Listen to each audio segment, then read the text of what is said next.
सो हे learners, welcome back. हमने अपने previous video में एक कॉन्सेप्ट समझा था जिसे चेंज इन पोलैरिटी बोलते हैं। उसी कॉन्सेप्ट को आज हम एक डीप अंडरस्टैंडिंग के साथ और बहुत सारे चार्ट एग्जाम्पल के साथ डिटेल में स्टडी करेंगे। सो जिनको नहीं पता चेंज इन पोलैरिटी क्या होता है, मैं उनके लिए एक बार एक्सप्लेन कर दूँ। सिंपली, जब एक रेजिस्टेंस ब्रेक होता है और उस ब्रेकआउट के बाद जब मार्केट सेम रेजिस्टेंस लेवल पर सपोर्ट लेकर ऊपर जाता है, तो इसे हम चेंज इन पोलैरिटी बोलते हैं। मतलब, पहले ये लेवल रेजिस्टेंस का काम कर रहा था, अब वही सेम लेवल सपोर्ट का काम कर रहा है, और सिंपली इसे ही हम चेंज इन पोलैरिटी बोलते हैं। सेम ब्रेकडाउन के समय जब मार्केट किसी सपोर्ट लेवल को ब्रेक करता है, फिर मार्केट वापस उसी लेवल से रेजिस्टेंस फेस करके नीचे आता है, तो इसे भी हम चेंज इन पोलैरिटी बोलते हैं। पहले ये लेवल सपोर्ट का काम कर रहा था, अब वही सेम लेवल रेजिस्टेंस का काम कर रहा है। नाउ सपोज यहाँ एक डाउन ट्रेंड है, देन मार्केट यहाँ एक डबल बॉटम बनाता है। डबल बॉटम बनने के बाद यहाँ से एग्रेसिव ट्रेडर बाय करना शुरू करते हैं, किसी कैंडलस्टिक के बेस पर या सपोर्ट के बेस पर। फिर मार्केट इस लेवल को ब्रेक करता है, तो हम यहाँ ब्रेकआउट पर भी ट्रेड ले सकते हैं, बिकॉज ये एक डब्ल्यू पैटर्न है। नाउ अब अगर मार्केट वापस इस लेवल पर आता है और यहाँ एक बुलिश कैंडल बनता है, यूजली वो कैंडल एक ग्रीन कैंडल या हैमर हो सकता है, तो इसे हम चेंज इन पोलैरिटी बोलेंगे। अब देखिए, पहले market lower low and lower high form कर रहा था, बट अब देखिए यहाँ market higher high and higher low form करता है। मतलब, अब ये ट्रेंड चेंज हो गया है। तो ऊपर जाने के बाद मार्केट सेम लेवल जिसे उसने ब्रेक किया उसे सपोर्ट बना देता है, जहाँ से डिमांड आ रहा है, और हम यहाँ बाय करेंगे। और यहाँ हमारा रिस्क क्या होगा? यहाँ हमारा रिस्क बहुत छोटा होगा, बस एक कैंडल का, और ऊपर टारगेट एटलीस्ट 1:3 का होगा। तो ये था normal CIP, change in polarity. Now अब समझते हैं ये जो सपोर्ट एंड रेजिस्टेंस है, वो सपोर्ट और रेजिस्टेंस क्यों है। ये सपोर्ट है और ये रेजिस्टेंस है। तो सपोर्ट और रेजिस्टेंस पर तीन तरह के लोग होते हैं। पहला, बायर। दूसरा, seller. And third, people who are sitting on fence. मतलब वो बस देख रहे हैं कि यहाँ क्या हो रहा है, फिर फ्यूचर में वो कुछ करेंगे। अब यहाँ सपोर्ट पर किसी ने बाय किया, किसी ने सेल किया, और कुछ लोग सिर्फ देख रहे हैं। तो अब जिसका फोर्स ज़्यादा होगा, मार्केट उस दिशा में जाएगा। सो यहाँ बायर्स ज़्यादा एग्रेसिव थे, इसलिए मार्केट ऊपर गया। अब यहाँ कुछ लोग आएंगे और बोलेंगे अब बस, अब यहाँ शॉर्ट करते हैं। तो यहाँ जिसने खरीदा वो भी प्रॉफिट में है, वो भी शॉर्ट करेगा, और कुछ लोग फेंस में हैं। नाउ अब जब मार्केट वापस यहाँ आएगा तो क्या होगा? सपोज आपने यहाँ खरीद कर प्रॉफिट किया था, और अब मार्केट यहाँ वापस आया है, तो अब आप क्या करोगे? क्या आप खरीदोगे? तो आंसर है yes, buyers will buy again. और वो लोग जिन्होंने पहले नहीं खरीदा, जो बस देख रहे थे, वो क्या करेंगे? वो भी खरीदेंगे, क्योंकि उन्होंने पहला चांस मिस कर दिया। अब दोबारा मार्केट उसी लेवल पर है, तो वो भी खरीदेंगे। और जिन लोगों ने यहाँ शॉर्ट किया होगा, अब वो ब्रेक इवन पर आ गए होंगे, वो भी यहाँ बाय करेंगे।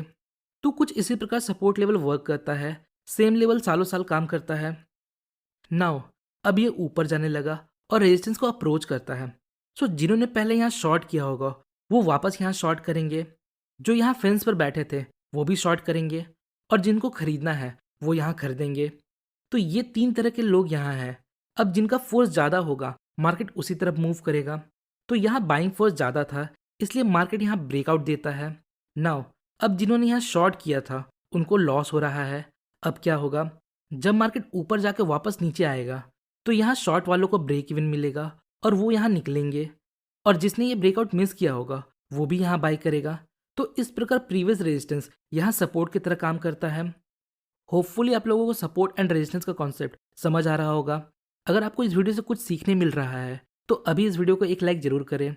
तो जो सब बोलते हैं सपोर्ट पर बाय करना है, रेजिस्टेंस पर सेल करना है, वो क्यों करना है आज आपको क्लियर हो गया होगा। अगर आप किसी भी चीज़ को लॉजिकली समझोगे, तो आपको चीज़ें ज़्यादा समझ आएगी और आपका कॉन्फिडेंस लेवल भी बूस्ट होगा। आइए एक बार CIP को समराइज करते हैं। चेंज इन पोलैरिटी का मतलब क्या होता है? A broken support become resistance and a broken resistance become support. दूसरा, look for a candle reversal signal. मतलब, अगर सपोर्ट पर है तो ग्रीन कैंडल आना चाहिए, और रेजिस्टेंस पर है तो एक रेड कैंडल बनना चाहिए। और फोर्थ, जो फर्स्ट CIP होता है वो ज़्यादा स्ट्रांग होता है।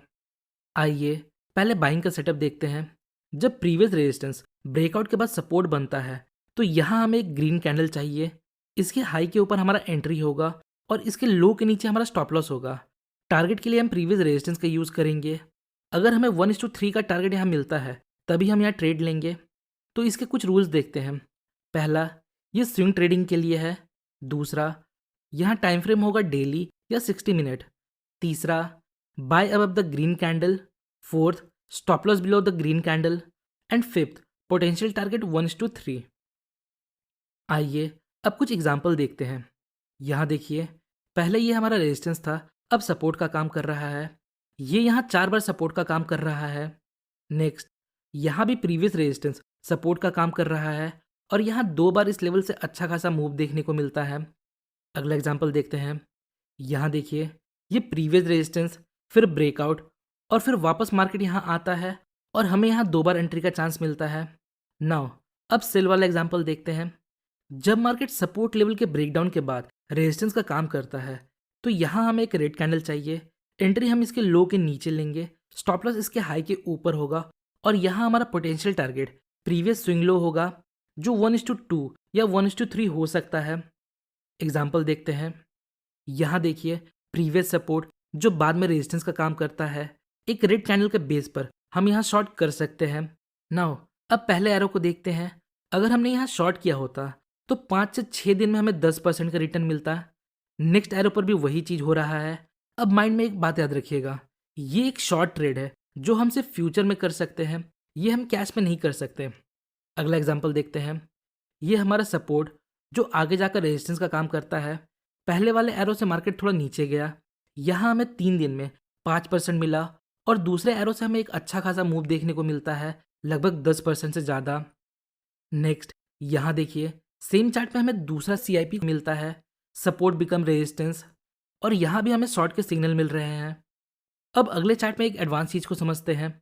यहाँ देखिए, यहाँ पहले एरो में ब्रेकआउट देने के जस्ट 1 से 3 कैंडल के बाद हमें CIP देखने को मिलता है। ये एक हाई क्वालिटी CIP है, तो इसे हम अच्छे से यूटिलाइज कर सकते हैं। और जो दूसरा एरो है वो बहुत दिनों के बाद CIP में आता है, मतलब ये एक रेगुलर CIP है। अब थोड़ा हाई क्वालिटी CIP को समझते हैं। सपोज ये एक रेजिस्टेंस है और ब्रेकआउट के जस्ट 4 से 5 कैंडल के बाद मार्केट वापस इस लेवल पर आता है और यहाँ एक ग्रीन कैंडल बनाता है, तो ये एक हाई क्वालिटी CIP है। इस केस में ये स्विंग हमारा टारगेट नहीं होगा क्योंकि ये एक मेजर स्विंग नहीं है। इसके पीछे जो मेजर स्विंग होगा उसके बेस पर हम टारगेट सेट करेंगे। नाउ एक और लास्ट की पॉइंट समझते हैं। जब हमें किसी ट्रेंड के बाद फर्स्ट CIP मिलता है तो उसमें हम एक बहुत बड़ा मूव एक्सपेक्ट कर सकते हैं। फॉर एग्जाम्पल, यहाँ देखिए, इस डाउन ट्रेंड के बाद यहाँ हमें एक पहला CIP मिला और इसका मूव देखिए कितना बड़ा है। कहने का मतलब जो पहला CIP होता है वो ज़्यादा सेफ होता है और वहाँ हमें रिवॉर्ड्स भी बड़े मिलते हैं। सो आज के लिए इतना ही। ये था change in polarity. So hopefully guys आपको इस वीडियो से कुछ सीखने मिला होगा। अगर आपको वीडियो इन्फॉर्मेटिव लगी तो वीडियो को लाइक और चैनल को सब्सक्राइब जरूर करें। मिलते हैं नेक्स्ट वीडियो में, तब तक के लिए best of luck for stock journey.